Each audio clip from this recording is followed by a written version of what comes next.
Picture this. A crumbling Victorian building, its weathered walls reaching toward a perpetually gray sky.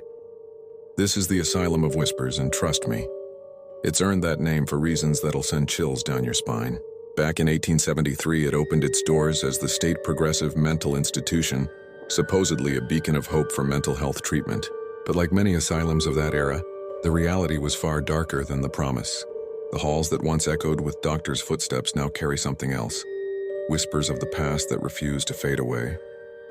Let me tell you about Dr. Marcus Blackwood, the head physician from 1880 to 1902. On paper, he was brilliant, revolutionary even. But his treatments, they were nothing short of torture.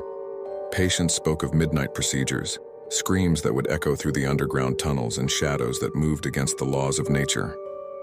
The most infamous story? Room 312. Even today, urban explorers refuse to enter it. They say time works differently there. Minutes stretch into hours, and the whispers, they get louder, more distinct.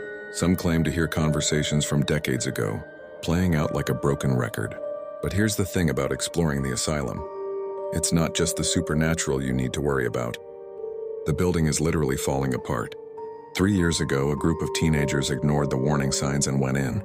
2 of them ended up in the hospital with serious injuries after a floor gave way. The third, well, they say he's never been quite the same since.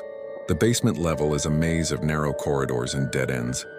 Former staff members used to tell stories about orderlies getting lost down there, only to emerge hours later, babbling about voices guiding them out. And the patient records room?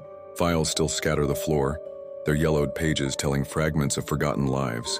What makes this place truly haunting isn't just the ghost stories or the dark history. It's the lingering sense of despair that seems to have seeped into the very foundations. Every crack in the wall, every broken window, every rusty bed frame tells a story of someone who was locked away from the world, forgotten by society. Local authorities have tried everything to keep people out. Boards go up, chains are placed, but somehow the asylum always finds a way to lure people in. Maybe it's the whispers calling out to the curious, promising secrets and stories that have never been told.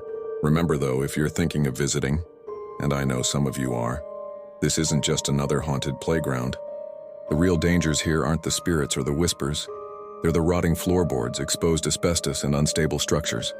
Sometimes the scariest things aren't supernatural at all. The Asylum of Whispers stands as a dark reminder of our past, a monument to forgotten souls and untold stories. Perhaps it's better that some of those stories remain whispers, echoing through time in those decaying halls.